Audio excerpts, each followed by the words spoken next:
Hello, my name is Chris Orr. I'm one of the pilots with the GEICO Skytypers. If you're watching this video, there's a good chance you're going to be flying with us very shortly in one of our airplanes. I'd like to welcome you to flying the GEICO Skytypers with us today, and I think you're going to have a lot of fun. We're really excited to have you here, and I'm going to talk to you about some of the things you're going to need to know to safely fly the airplane with us today. Let me show you a little bit about the airplane we're going to be flying today. Right here we have the mighty SNJ. This is a Navy airplane that taught the greatest generation in World War II how to take off and land on aircraft carriers. The models that you'll be flying today were built in 1940 and 1941. There's an incredible amount of history in this airplane, and it's a true classic. It's built very strong and tough. The plane's been flying for 75 years. We fly 6 of them. They make every air show. It's an extremely well-built plane. It really gives meaning to the phrase, they don't build them like they used to. All right, now onto the safety gear that we'll be flying with today. I'd like to give you a familiarization with this stuff, but the 3 main things you'll probably be, that I'd like to talk to you about before we go flying is the first thing we're going to be wearing is our life jacket. We have a parachute, and we're also going to provide you with a helmet to fly with today too. Now the life jacket is the first thing you want to put on because it's probably going to be one of the last things you take off. So it's pretty simple. Strap it on there, just one quick strap, and you're pretty much done. You can tighten it down and so it fits a little bit comfortably on you and you're ready to go. But easy to operate. They've got this yellow handle right here. You pull it, it should automatically inflate. If for some reason it doesn't inflate, you can, it's a Velcro thing here. You can pull everything apart, and there's a tube right here, a yellow tube, and you can pull this out and blow into it and inflate it that way if it doesn't inflate. All right, the next thing we're going to do is show you how to get inside the airplane. I'll be straightforward and honest. There's no graceful way to do it, but I'll give you a couple of the do's and the don'ts about walking on the airplane. The first thing, we can stand on the wing right here on this black part. It's called non-skid. It's got good traction, so we grab onto there. Some other good places to grab onto, these are foot pegs right there. They're nice and strong, so we can grab onto those 2 things. One thing we want to avoid though is you don't want to hold on. It's the best.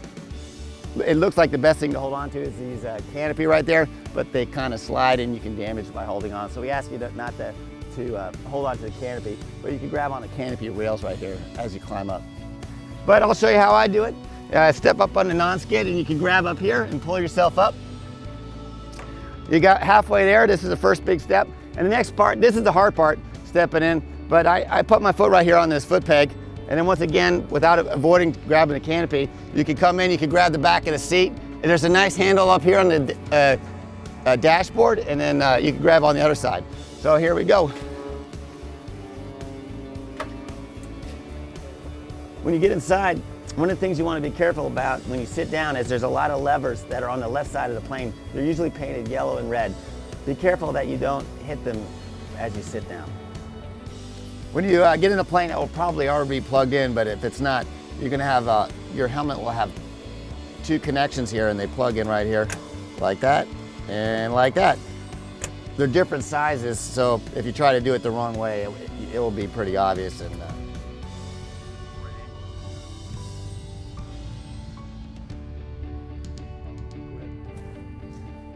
all right, strapping in. Put on the shoulder harnesses first.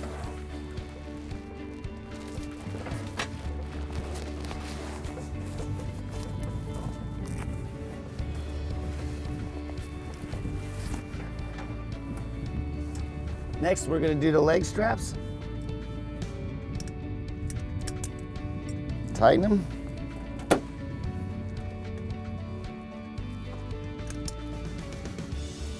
And finally, you should have a chest strap.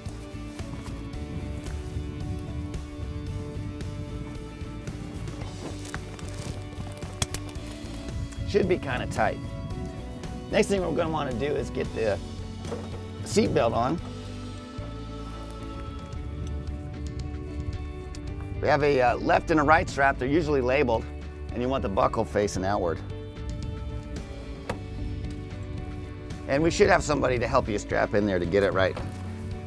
It comes over the top. It's got 2 loops like this, and you want to line the loops up together, and then we're going to take the lap belt and we'll stick the piece through the 2 loops,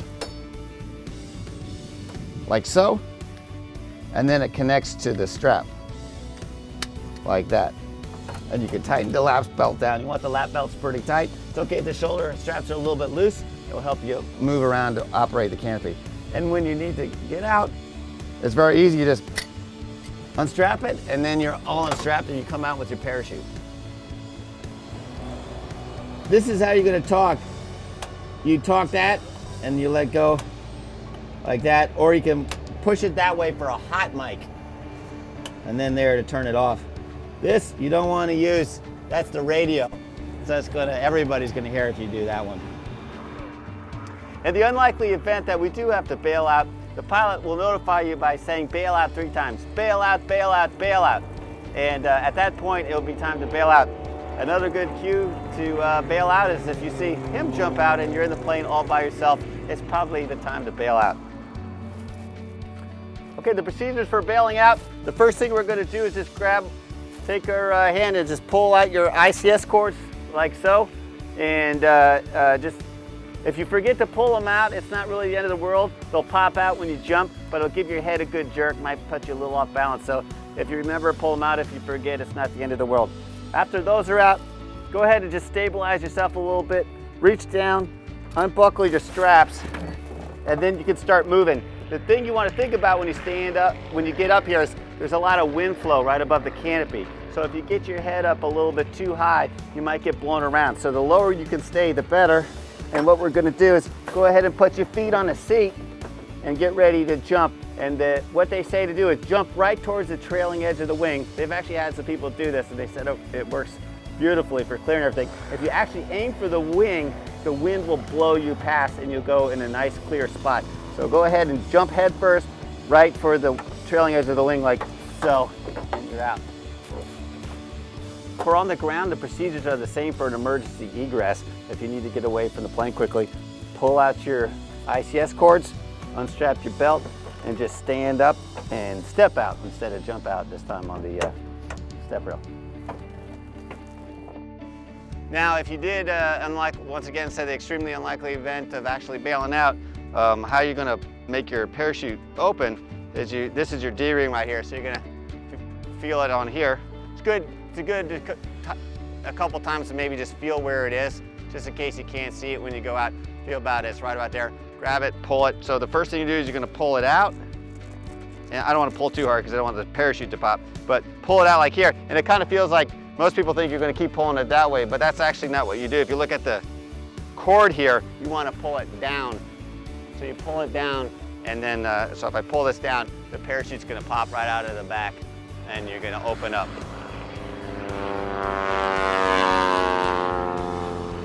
Okay, so we're out of the airplane, free-falling.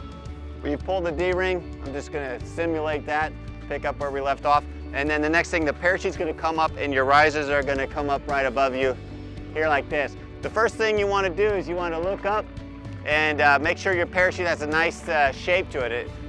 We have round chutes here. Most of the parachutes are round chutes.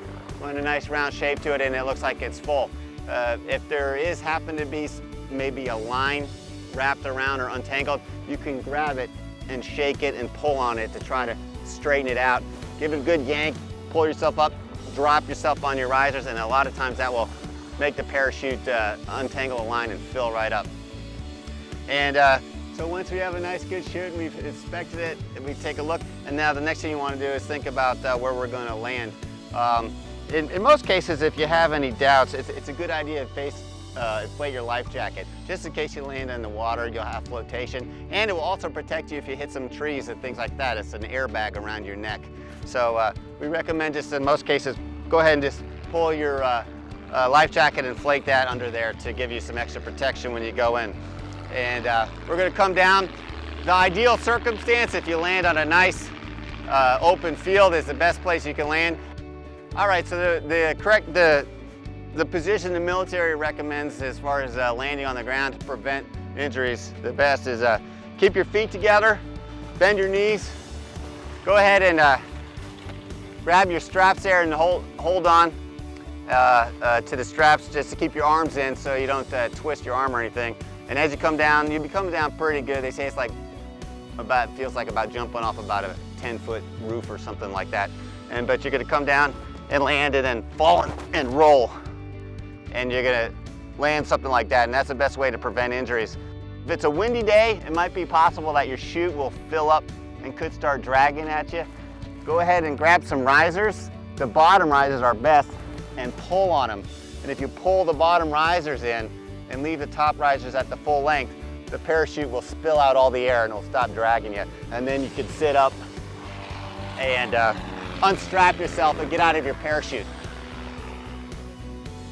We have a couple different kinds of parachutes, so as you're coming down, if you look up on your risers, and if you see two little rope loops, you can go ahead and give them a nice pull like that, and then your parachute will be steerable. You can turn it left or right, and if you want to turn to the right, you can turn this way, or you want to turn to the left, you can turn this way, and it'll have a slightly forward motion on the parachute to make your landing a little bit softer. If you look at the ground and you're blowing one way, if you turn into the wind, and you start going a little bit forward, it will slow down your ground speed and make it for a softer landing. So you can do that to kind of steer yourself, or maybe steer yourself into a better, smoother place to land. So take a look at that, and if you have those risers, you control it, control your direction. In the event of a water landing, we've already inflated our life vest. Just double check, make sure your life vest is inflated. If it didn't go all the way, remember you got your tube, you can give a couple quick breaths in there. As you get close down to the water, it's hard to tell your exact distance on there, but as you feel like you're getting a little closer, to make yourself a little bit easier once you get in there, you're going to want to take your parachute off once you're in the water. One thing that can make it a lot easier is you can go ahead and as you get low, you don't want to do too high, and be very careful with this. Go ahead and you can undo this strap here, and you want to keep holding on here to make sure you stay in your parachute. And go ahead and stay like that, and just keep these, hold on to these straps to make sure they don't come undone and you don't fall out. And you can hold on there, and that's one less strap you have to unfasten once you're in the water. Once you go in the water, you splash down, you get some flotation. Go ahead and reach down here, grab your two hooks, and pull yourself out, and like that. When you get a chance, when you have the parachute first on, go ahead and feel down where these straps are. You're not going to be able to see them when you go in the water, so you're going to have to do this without looking. Go down here, find these straps, and practice unbuckling them one time like this to see what it feels like to get out of the parachute. And then just go right out and get out.